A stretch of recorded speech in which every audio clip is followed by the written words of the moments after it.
Cláudio Macedo, grande honra ter você conosco novamente dentro do palco do Cyber Security Summit.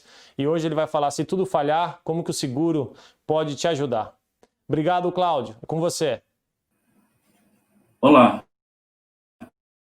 meu nome é Cláudio, sou fundador da Clamap, primeira corretora do Brasil especializada em seguro cibernético. Hoje vamos falar sobre seguro cibernético, que é um novo no Brasil.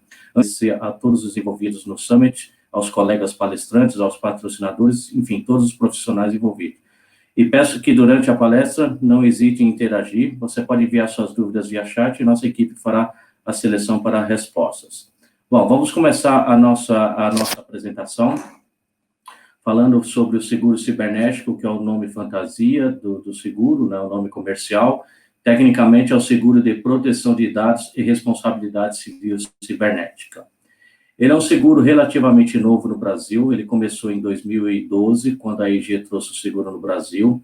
No início de 2017, quando nós abrimos a nossa operação, haviam só duas seguradoras, que era a EG e a XL, que foi comprada recentemente pela Axis, e a Zurich, que entrou logo na sequência. Hoje já temos 9 seguradoras, isso não quer dizer que você vai ter 9 cotações, porque cada seguradora tem o seu apetite de risco, né? Você vai notar depois, ao longo da apresentação, que nenhuma seguradora possui todas as cotações, todas as coberturas possíveis, né? A gente está falando mais de 20 coberturas, chegando a quase 30 tipos de coberturas possíveis de se contratar. Lá fora já é um seguro consolidado, né? Já tem mais de 20 anos, principalmente no mercado americano. É um mercado que lá fora deve estar movimentando algo na casa de 6 ou 7 bilhões de dólares, e a previsão é chegar a 20 bilhões em 2025. Por quê? É um crescimento tão alto no curto prazo? Porque os ataques estão cada vez mais intensos e mais sofisticados. E aí empresas ao redor do mundo vão correr atrás para contratar o seguro, seja porque sofreu ataque cibernético e aí se percebeu da necessidade, seja pela prevenção. Aqui no Brasil ainda é um mercado incipiente, são pouquíssimas apólices emitidas pelo tamanho que é o Brasil. A gente estima aí ter mais ou menos 300, 400 apólices e movimentando anualmente cerca de 30 milhões de reais por ano, né? Vocês vão notar que trata-se de um seguro que não é padronizado, né? Você não tem as seguradoras, cada uma tem o seu clausulado, cada um tem a sua definição de cobertura, e o seguro possui basicamente 3 pilares, né? Que é o da responsabilidade, danos próprios e da assistência prestada pelas seguradoras. Então, nós vamos falar sobre cada uma desses 3 pilares para que você possa entender o que é o seguro cibernético, né? Primeira cobertura, responsabilidade civil por dados corporativos e pessoais. Ou seja, você vazou dados de pessoas, ou dados ou informações de empresa, e essas se sentirem lesadas e entrarem com ação contra a sua empresa, o seguro vai cobrir a eventual indenização que você for obrigado a pagar na justiça, ou pode até fazer um acordo extrajudicial, mas sempre com a aval da seguradora. Lembrando que a LGPD e o GDPR, por exemplo, fala de dados de pessoas, mas não significa que se vazar dados de empresas ou informações de empresas, como orçamentos, lista de clientes, planos de marketing, etc., que você não vai ser processado por isso. Não vai ser LGPD nem GDPR, vai ser outro tipo de legislação, mas você vai ser responsabilizado por isso. Segunda cobertura é responsabilidade civil por empresas terceirizadas, né? A própria LGPD fala que você tem a responsabilidade solidária, ou seja, se houver um vazamento de dados por algum terceiro que estava com os dados do seu cliente, seja qual for, manuseando, enfim, o vazamento se deu por uma empresa terceirizada, você vai ser responsabilizado também. Então, o seguro cobre essa responsabilidade, mas cobre a tua parte no processo, no eventual processo, numa ação da justiça. Se o terceirizado também for processado, acionado, ele tem que ter o seu próprio seguro, e a sua seguradora pode, inclusive, entrar depois com uma ação de regresso contra essa empresa por eventuais indenizações, pagamento de multas, etc., que ela teve que fazer para a sua empresa.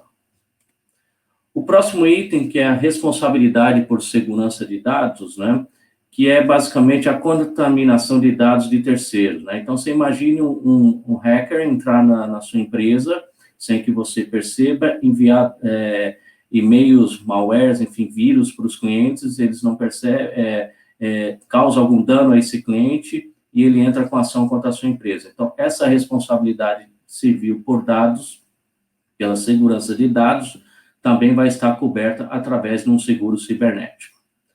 Responsabilidade por conteúdo de mídia, né? Também é outro tipo de cobertura que cobre algumas situações, como infração de direitos autorais, apropriação indevida ou roubo de ideias, plágio, pirataria, calúnia, difamação, enfim, uma série de situações que podem estar cobertas através de uma apólice de seguro. Tá?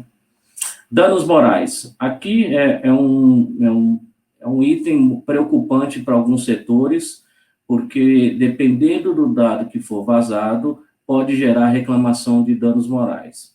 Há dois setores que são mais críticos a essa situação. Um é o setor da saúde, porque tem dados sensíveis, então, por exemplo, imagine vazar dados, relatórios médicos, informações de doença. Inclusive, no ano passado, no início do ano passado, ou retrasado, houve um ataque cibernético em Singapura, num órgão do governo, onde vazou a lista de mais de 100 mil cidadãos de Singapura que tinham AIDS, né? Então, você imagine a quantidade de danos morais que esses cidadãos devem ter feito contra esse órgão do governo, né?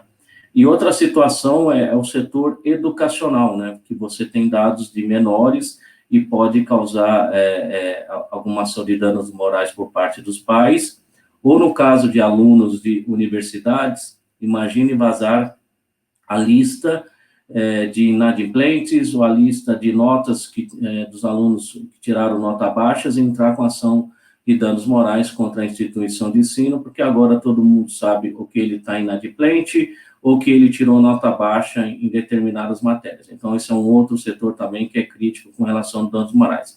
São apenas dois exemplos. Qualquer empresa está sujeita a ações de danos morais, não importa o setor, é que uns são mais sensíveis que os outros. Notificação e monitoramento de crédito. Um dos pontos da LGPD é que você vai ser obrigado, por lei, a notificar os clientes ou as pessoas quanto ao vazamento de dados. As despesas que você teria ou terá para notificar os clientes estarão cobertas através dessa apólice de seguro, através dessa cobertura. E o monitoramento de crédito é que a maioria das seguradoras, elas têm parcerias com o Serasa, SPC, etc., com esses bureaus de crédito, né, para ficar fazendo monitoramento dos dados das pessoas que tiveram seus dados vazados, para tentar identificar eventuais anomalias que possam ter ocorridas em função de um ataque cibernético ocorrido na sua empresa. Então, uma cobertura combinada de notificação e monitoramento de crédito. Investigação administrativa. Esta é uma outra cobertura que tem a ver com as despesas para você se defender perante um órgão regulador, seja o Ministério Público, seja uma agência regulatória, porque tem alguns setores que são bastante regulados, né? Então, você tem o mercado financeiro, você tem o Bacen, você tem a CVM, você tem a SUSEP, você tem a Anvisa, a Anatel, a ANAEL, enfim, qualquer ação desses órgãos contra a empresa no sentido de investigar o vazamento de dados, a ocorrência, então, as despesas para você se defender perante esse órgão regulador também é um item coberto através do seguro. Multas e penalidades de órgãos reguladores.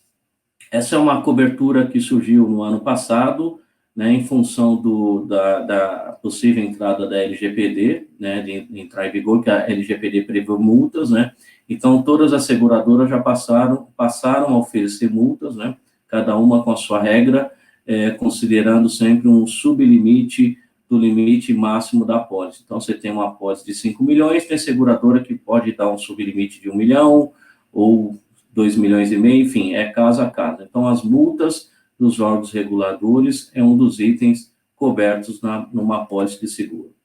Fundo de compensação do consumidor. Tem seguradora que tem essa cobertura de maneira explícita, determinando um percentual, um valor de limite para essa situação. Tem outras coberturas que estão, essa situação está implícita, está dentro do clausulado.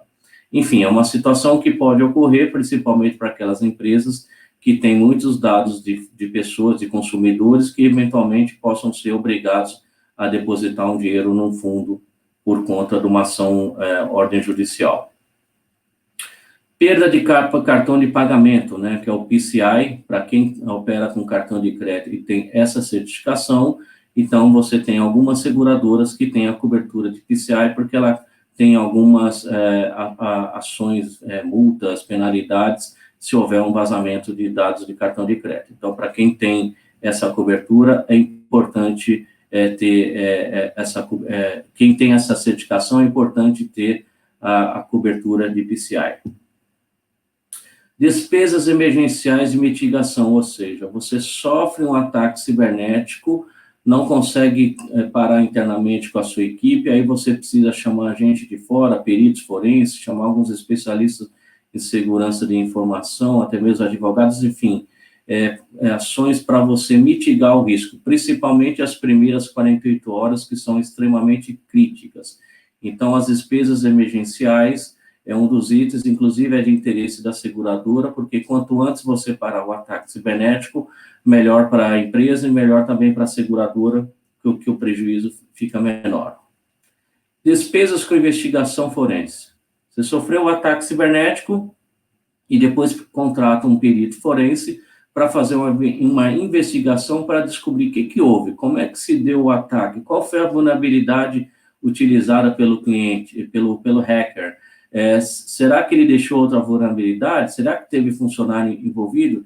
E, afinal de contas, o que é que o hacker fez? Ele copiou, alterou ou ele deletou alguma coisa, né?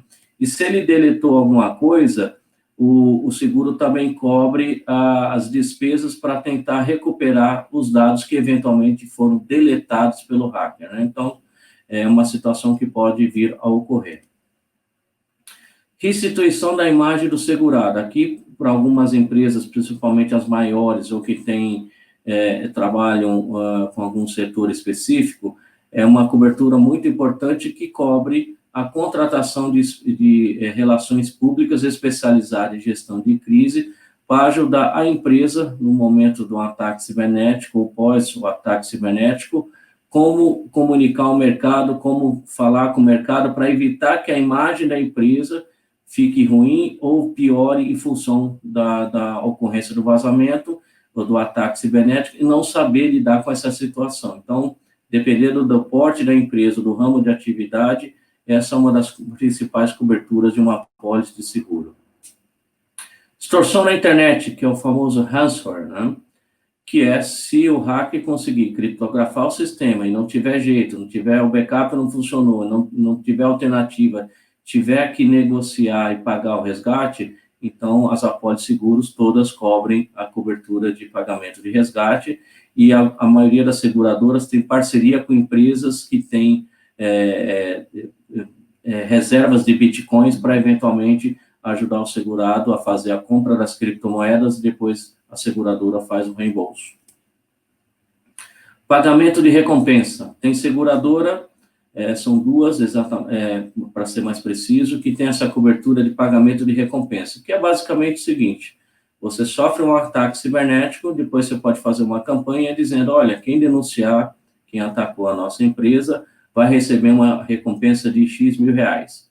E se alguém denunciar, essa recompensa será paga através dessa cobertura.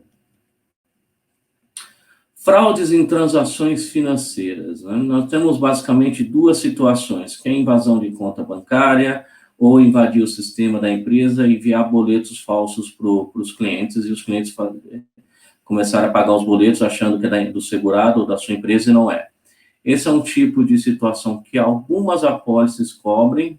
As seguradoras, quando apresentam essa cobertura, os limites não são tão elevados, mas existe a opção de você contratar um seguro de fraude que cobre esse tipo de situação. Então, você pode ter duas apólices para completar o risco cibernético. Então, o seguro de cyber, com várias situações, com várias coberturas, e o seguro de fraude, eventualmente, se a seguradora que você escolheu não apresentou essa cobertura, o seu limite foi muito baixo, você tem a opção de fazer um seguro de fraude para completar esse risco de transações financeiras.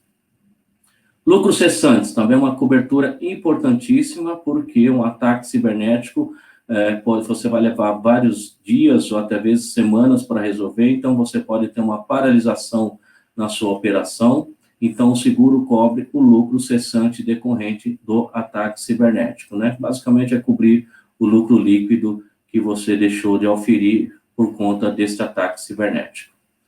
Tem outras coberturas de lucros cessantes que algumas seguradoras possuem, que é a primeira aqui, lucros cessantes por falha de sistema. O que é isso? Você teve uma falha de sistema, teve uma paralisação, não necessariamente foi um ataque cibernético, foi uma falha de sistema, então a seguradora que oferece essa cobertura cobre o lucro cessante decorrente dessa situação. Outra situação que é lucro cessantes por dano à reputação, que é, você sofre o ataque cibernético e aí há uma fuga de clientes, cancelamentos de contratos, o cliente nem sequer foi afetado pelo ataque, mas resolveu deixar de ser o seu cliente por conta disso. Então, tem seguradora que cobre esse tipo de situação. Outra situação que é o lucro cessante contingente é quando o ataque cibernético não ocorreu na sua empresa, mas num prestador de serviço e por conta disso parou a sua operação. Então, também tem essa opção dessa cobertura em algumas seguradoras, né? E tem uma seguradora que tem a cobertura de lucros cessantes por determinação judicial ou administrativo regulatória. Que é isso? O que seria isso?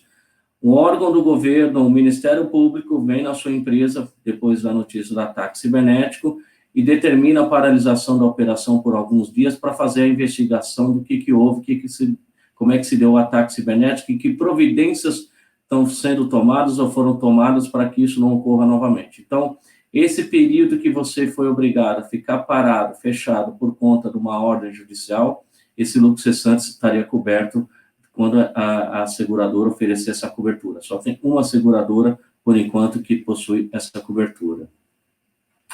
Responsabilização por tributos, tem uma seguradora que tem essa cobertura, que ela é até oriunda de outro seguro, que é quando há desconsideração da personalidade jurídica para questões relacionadas a tributos. Tributos é um item excluído, né, das apólices de cyber. Essa seguradora tem essa cobertura, mas raramente ela oferece essa cobertura nas suas cotações. Então, o item que existe, mas não tem sido utilizado ou ofertado pela seguradora. Outras coberturas.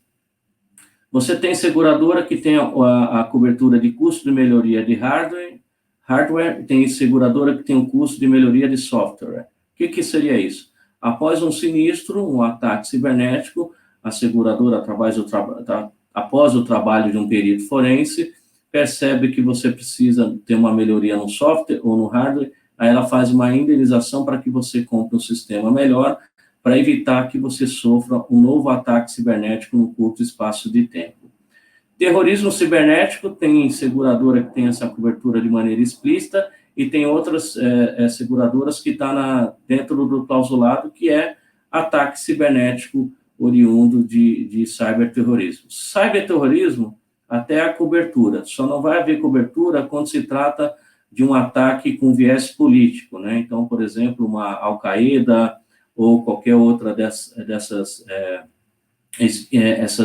esses terroristas fizeram ataque por questões políticas, aí a maioria dos clausulados, ou quase todos eles, exclui esse tipo de situação.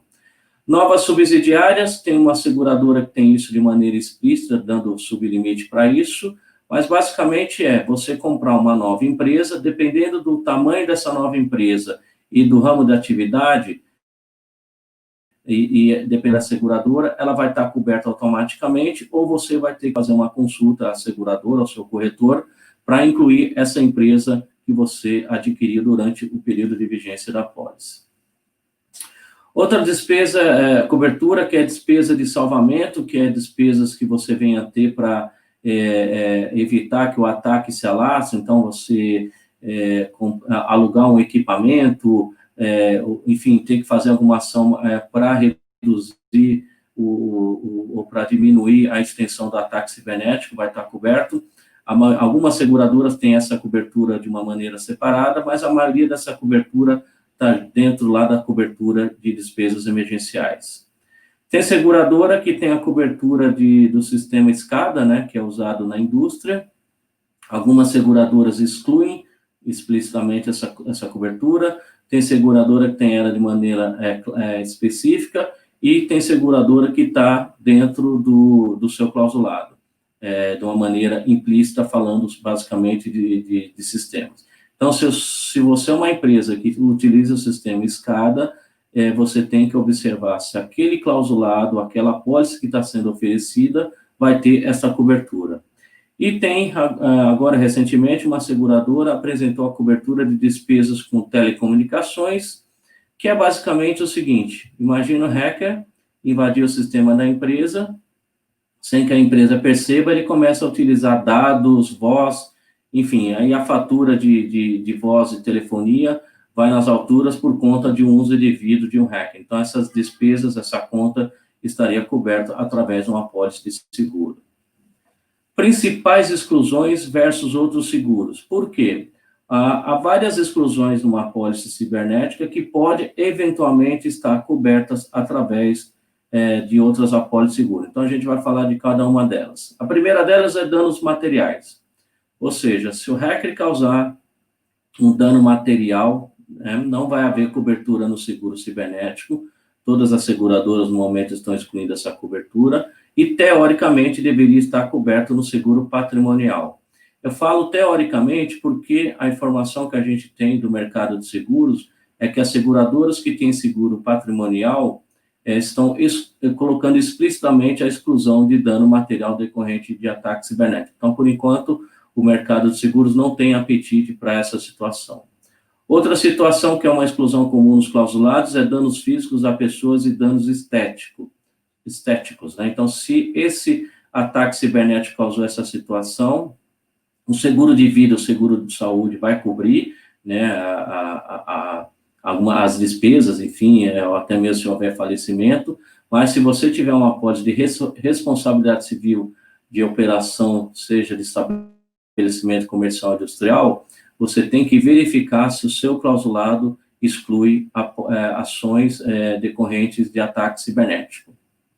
Recall de produtos é uma exclusão também comum em todas as apólices, que é a retirada do produto do mercado em função do ataque cibernético. Se você tiver um seguro de responsabilidade civil de produtos com a cobertura de recall, aí você vai ter que verificar se exclui recall decorrente de ataque cibernético.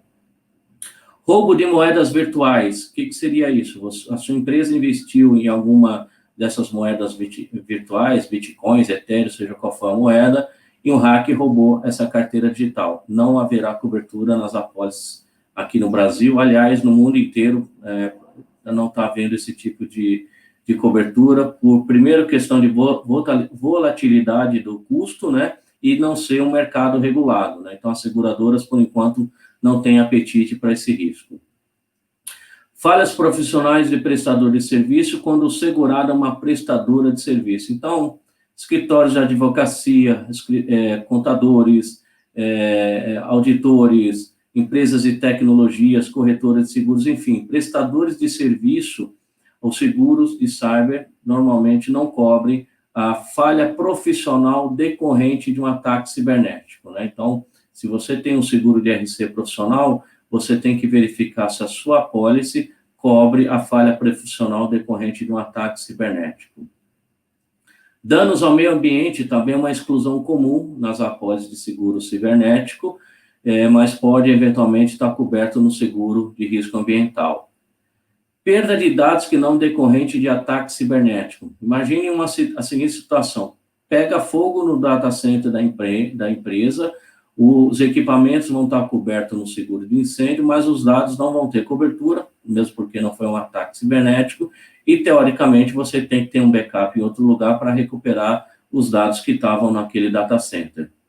Multas contratuais. Nós vimos lá atrás que o seguro cobre multas de órgãos reguladores, mas não cobre multas contratuais. O que é isso? Você tem um contrato com a empresa que estabelece multa se você não honrar o contrato.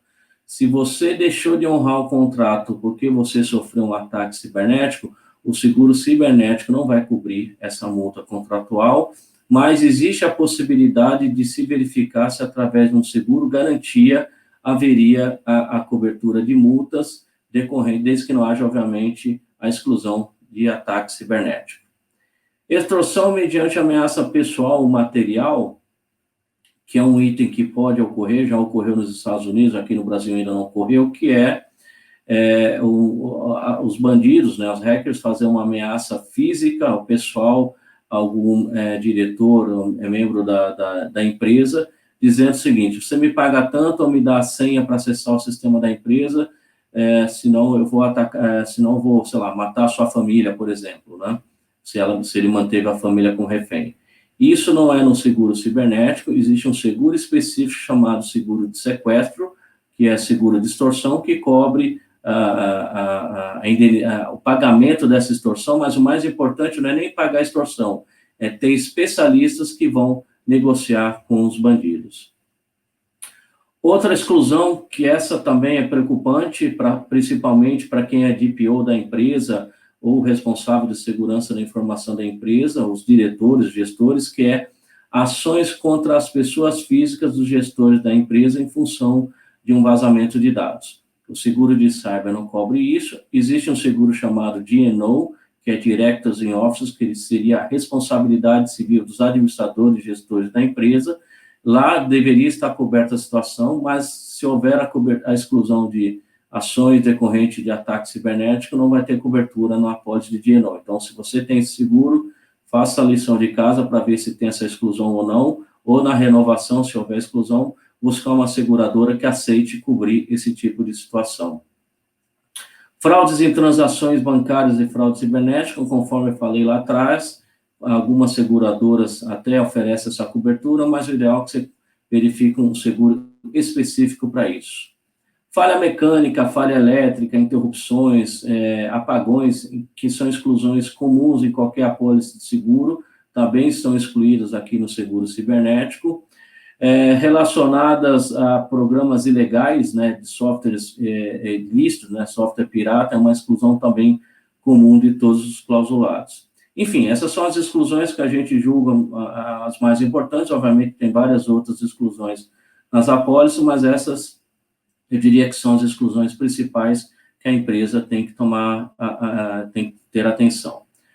Uma pergunta que sempre faz: poxa, como é que a seguradora faz a avaliação? É através de um questionário de risco, né? O mercado tem basicamente 2 questionários. Tem um questionário que a gente considera para grandes riscos, né? Os riscos mais complexos, que tem aproximadamente 70 perguntas, só que 90% dessas perguntas são de respostas fechadas, ou seja, sim ou não, e tem algumas perguntas, meia dúzia lá, não chega a 10, que se você respondeu sim, esclarecer aquele ponto, né? Então, basicamente, quem preenche esse questionário, o pessoal de TI ou de segurança da informação, que a maioria das perguntas são de ordem de segurança da informação, e o pessoal administrativo, já que tem perguntas, faturamento, CNPJ, número de funcionários, etc. Apesar do tamanho do questionário, ele não é um questionário que você vai levar horas para preencher, né? A gente já teve experiência com os clientes, em meia hora, 40 minutos, você consegue responder esse questionário.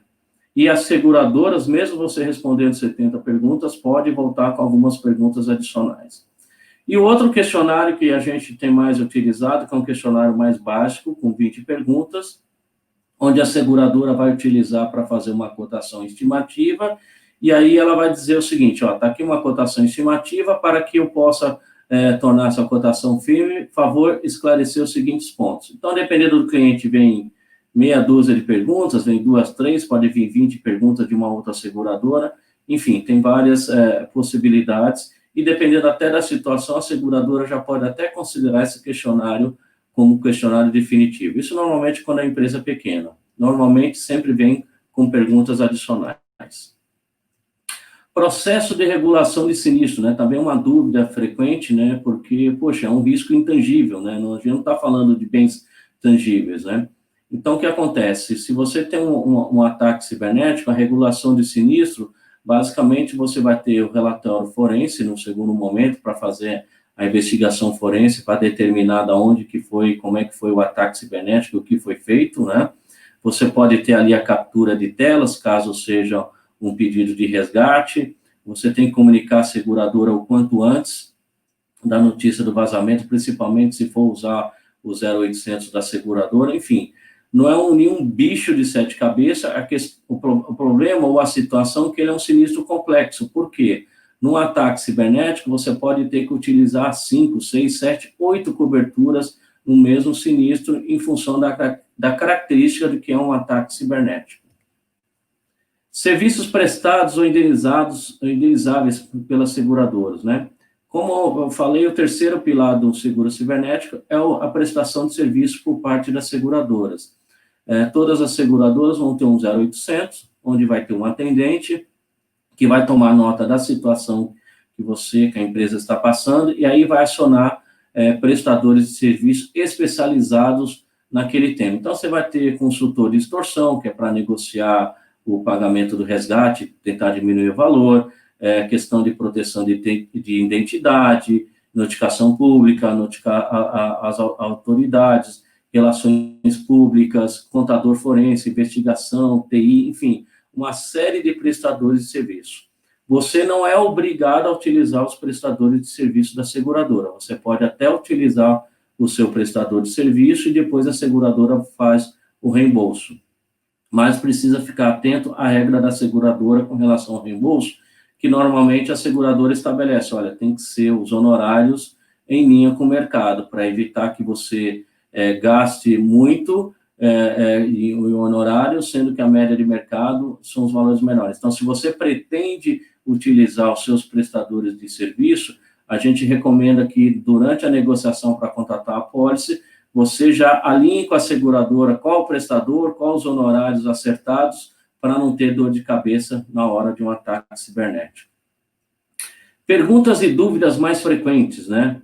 Como determinar a importância assegurada, né? Não existe uma fórmula mágica, né? Porque a gente está falando basicamente de dados, de vazamento de dados de terceiros, né? E aí, o que isso quer dizer?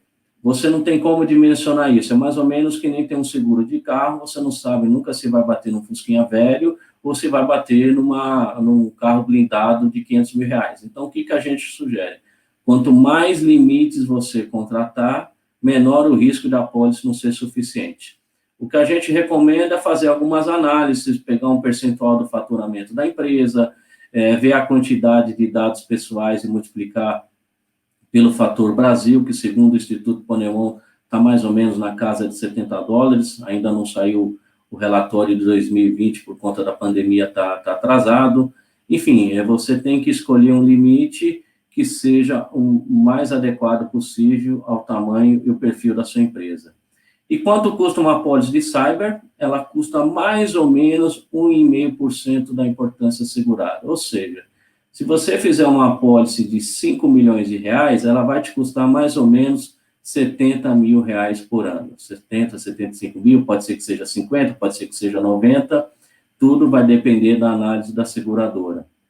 Quanto mais sistema de proteção de informação você tiver, menor vai ser a sua taxa. Outra pergunta frequente, ou dúvida frequente, se a apólice seguro tem franquia. Sim, como qualquer apólice seguro tem franquias, né? Normalmente é 10% com mínimo de alguma coisa, então a gente tem situações que é 10% com mínimo de 5 mil, tem situação que é 10% com mínimo de 500 mil, 400 mil, então depende do tamanho da apólice e do tamanho da empresa. E no caso de lucros cessantes, as franquias normalmente são em horas. Então, tem casos que é 8 horas, tem casos que são 24 horas de franquia, ou seja, se a pólice for 24 horas, significa o seguinte: o primeiro dia que você ficou parado é por conta da sua empresa. Aí a seguradora começa a pagar a partir do segundo dia. Preciso contratar todas as coberturas? Não há necessidade de contratar todas as coberturas, né? Você pode escolher aquelas que você eventualmente não quer contratar ou diminuir a importância assegurada para ver o impacto no custo. A seguradora não faz nenhum tipo de inspeção, é tudo baseado no questionário de risco que a gente já comentou. Tem seguradora que, dependendo do porte e do perfil da empresa, ela pode querer fazer uma entrevista com o responsável de segurança da informação para colher mais informações, para fazer uma cotação mais precisa, né? Já comentei que não precisa de uma ação judicial para fazer a indenização. Você pode fazer um acordo extrajudicial, mas desde que tenha o aval da seguradora. Outra pergunta frequente: como o GDPR afeta a minha apólice? Se você tiver dados de residentes na Europa e principalmente se tiver operação no solo europeu, a sua apólice ela vai ficar um pouco mais cara, e se tiver operação na Europa, a gente recomenda também a emissão de uma apólice lá em território europeu, e o Brasil tendo uma apólice sendo guarda-chuva dessa apólice lá de fora. Inclusive, nós lá na nossa corretora, a gente já fez esse tipo de operação que a gente chama de programa global. É possível cobrir mais de uma empresa na mesma apólice? Sim, você pode cobrir várias empresas, desde que seja do mesmo grupo econômico, e na condição de cliente, você não precisa ter uma apólice para cada cliente. Uma apólice que você contrate vai cobrir todos os seus clientes. Preciso preencher um questionário? Depende. Normalmente, a política de segurança da informação ela é uniforme, então um questionário é suficiente. Se cada empresa do grupo tiver a sua política, então é recomendável que cada um preencha o seu questionário para que a seguradora possa fazer análise de maneira corretamente. Dá para cobrir operações do exterior? Sim, as seguradoras têm essa opção de cobrir, de ter a cobertura mundial, mas normalmente a reclamação tem que ocorrer aqui no Brasil. E se eu tiver uma apólice global, preciso de uma apólice local? Normalmente, sim, que a maioria dos países não aceitam apólices emitidas no exterior. Outra dúvida frequente, né? Vale a pena fazer o seguro somente após as melhorias na segurança da informação ou a adequação à LGPD? A nossa opinião, não. Por quê? Você fazer melhoria no seu sistema pode levar alguns meses, né? A adequação à LGPD também.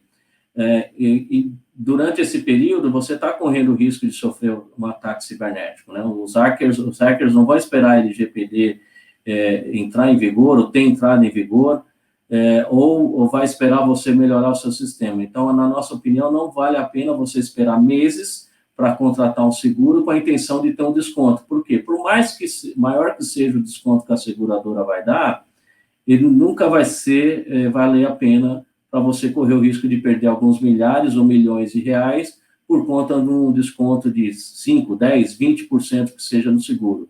Se você, por exemplo, contratar uma apólice de 10 milhões, em vez de pagar 180, for pagar 150, vale a pena, por causa de 30 mil reais, você correr o risco de perder 10, 100 vezes mais do que isso? Então, na nossa opinião, contrate o quanto antes, e lá na frente, na renovação, se você realmente fez as melhorias no seu sistema e na adequação, aí sim brigar por um desconto com a seguradora. Como escolher um corretor de seguros? Essa também é uma questão que, como vocês puderem observar, é um seguro com muito detalhe, com muitas observações. Então, você tem que escolher um corretor de seguros que entenda não só do seguro, mas também que tenha noções do que é LGPD, do que é segurança da informação. E também são poucas seguradoras no mercado, né? Então não é que nem um seguro normal que tem 15, 20 seguradoras, você manda para 2, 3 corretores e o pessoal corre atrás. Com meia dúzia, 7 seguradoras interessadas no seu risco, se você mandar para mais de um corretor, vai ser uma confusão, porque vai todo mundo bater na porta da mesma seguradora. E como é que funciona o mercado de seguros? O corretor que entrou primeiro com pedido, a seguradora não passa a cotação para outro corretor, a não ser que você dê uma carta de nomeação. Então, a nossa sugestão ou você escolhe um único corretor, ou se for escolher mais de um, você divide o mercado. Corretor A, você vai cotar a seguradora XPTO. Corretor B, você vai cotar a seguradora YXZ, entendeu? Então, você tem que tomar cuidado com a questão do conhecimento do corretor, e para não causar uma confusão na hora de apresentar as propostas, né? E para encerrar, antes de abrir para perguntas, a gente foi convidada pelo Renato Opsibum, que acho que dispensa apresentação, é um dos maiores especialistas em direito digital, ele convidou vários profissionais do mercado para escrever um livro para DPO, e nós aqui da Clamap, eu como fundador da Clamap, fui responsável para escrever o capítulo de seguro, e não falo só de seguro cibernético, mas também de todos os outros seguros em que um DPO tem que ficar atento, porque como vocês observaram, não é só o risco cibernético, o seguro cibernético que você vai ter que ficar atento. Praticamente todos os outros seguros você tem que ficar atento, e principalmente também atento na sua função como DPO. Por enquanto, esse ano ainda não tem previsão de ter um seguro de responsabilidade civil profissional para DPO. Então, esse ainda não é um seguro disponível, dá para tentar fazer com uma cobertura que a gente chama de miscelâneos, de tentar encaixar, mas a gente já sabe que tem seguradora trabalhando para lançar em breve, talvez até o final do ano, começo do ano que vem, um seguro de responsabilidade civil profissional para DPO. E aqui é o nosso contato, e nós vamos abrir agora para perguntas.